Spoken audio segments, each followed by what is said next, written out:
One of the topics I get the most questions about is embouchure. I've made videos on the subject before, but a couple of things weren't widely understood, and there were some other issues surrounding it that I didn't get to. Time to do better. Let's get started.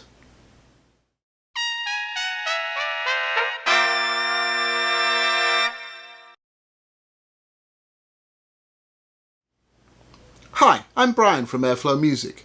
Alongside publishing our books for brass players, we've been producing a bunch of videos with tips to make brass playing easier for you. So, if you're new here, please subscribe to the Airflow Music YouTube channel so you're notified of all of our videos.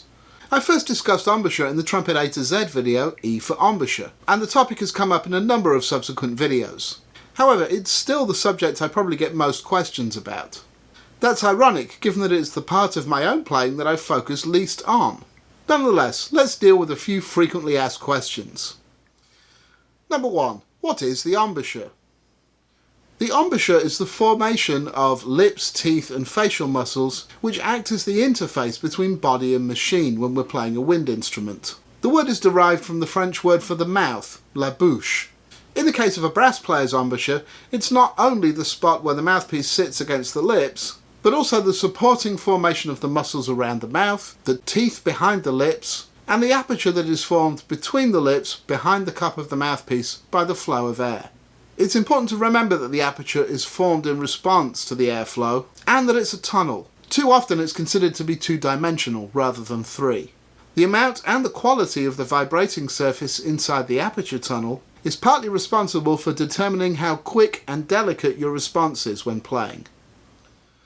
Number 2. What's the difference between smile and pucker embouchures? Apart from supporting the mouthpiece and acting as the interface, the principal role of the embouchure is to manipulate or control the aperture so the desired note is played. The extent to which you actively control the aperture depends on your personal compression balance. That is partly determined by whether you employ a smile or a pucker embouchure.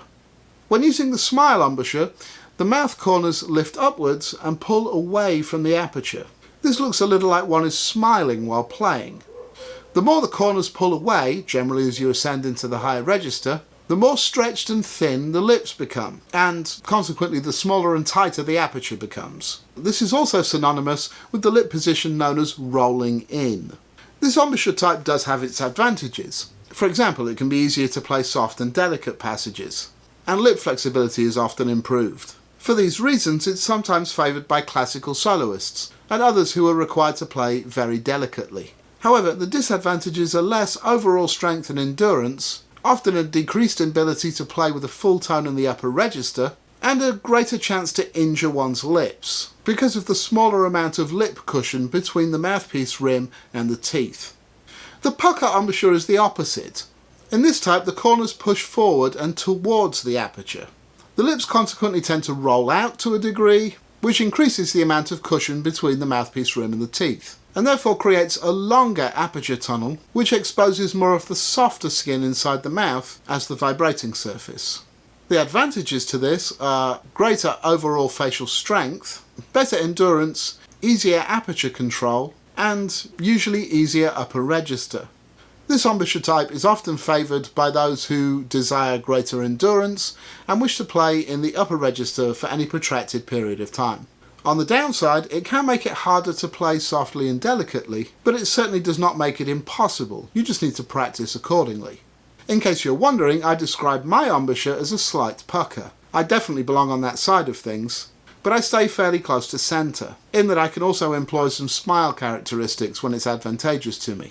I should also note that since I prefer to lean on core compression in my compression balance, I'm trying to let my aperture adapt to the airstream rather than actively trying to control it too much. The less unnecessary lip tension I employ, the better I sound. 3. What about mouthpiece placement? There are widely conflicting opinions on whether you should place your mouthpiece with more upper or lower lip inside, and what the angle you should play at is. Personally, I don't really mind, since we're all different with different facial and dental constructions, which will determine the easiest and most comfortable way for you to play. With that being said, I do have one rule I prefer to stick to when it comes to embouchure and mouthpiece placement. Namely that the mouthpiece should place and be able to anchor outside of the red flesh of the lips. This is a point which has caused confusion on previous videos, so I should attempt to clear it up. The red of the lips is the flesh which is manipulated by the embouchure muscles and in which the aperture is formed by the airstream. It doesn't actually contain any muscle. The muscles which manipulate and shape the lip flesh surround the lips. There is the obvious band of small muscles here at the join between the red and white of my lips and mouth, and then a number of larger muscles at the corners and elsewhere surrounding the mouth. Please understand that I have no wish to cause offence by characterising it this way. I'm just trying to be as clear as possible with what I can point out on this video image of my face. My mouthpiece placement rule is that the ring of muscle immediately surrounding the red of my lips should be inside the rim of the mouthpiece. The reason for this is that having those muscles inside the rim affords you much better grip and support from the embouchure to the mouthpiece. It also provides space for the aperture to adjust to the airflow without being disturbed by the rim. This makes it much easier to play. I play fairly small diameter mouthpieces, so you can see from the contact marks on my lips that the inner rim of the mouthpiece anchors very close to the join, basically right on that ring of muscle, both top and bottom. If your mouthpiece diameter is bigger, in comparison to the size of your lips, there may well be a larger distance between the inner rim and that join, either top or bottom. Beyond this rule, the individual specifics of how you place your mouthpiece are really down to what feels comfortable to you, based on the shape of your face. However, I do recommend that your horn angle be such that you can maintain reasonably even pressure on both lips. I also recommend keeping that pressure as minimal as possible. Please refer to the Trumpet A to Z video, G for grip, for some tips on that. 4. Why the embouchure itself may be less important than you think. The most important thing to remember about your embouchure is that it's not completely set and engaged until the air is flowing.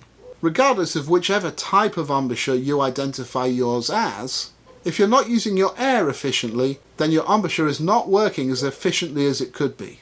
That means you're working harder than you need to. Without wishing to be too doom and gloom about it, at best you're wasting energy which will decrease your endurance. At worst you could be injuring your lips. I know the pain and misery that can cause only too well. This time 12 years ago my chops were in such a state that I'm lucky to still be able to play today. But that's a story I'll share some other time. I hope you found this helpful. Please hit that like button, it does make a big difference if you do, and subscribe to the Airflow Music channel if you haven't already. I'll be back on Monday with another exercise of the week, and again next Friday with more trumpet pro tips. In the meantime, please visit airflowmusic.com and check out the books, exercises and other merchandise we have on offer. All sales directly support making these videos. I'll see you next time. Now, go practice.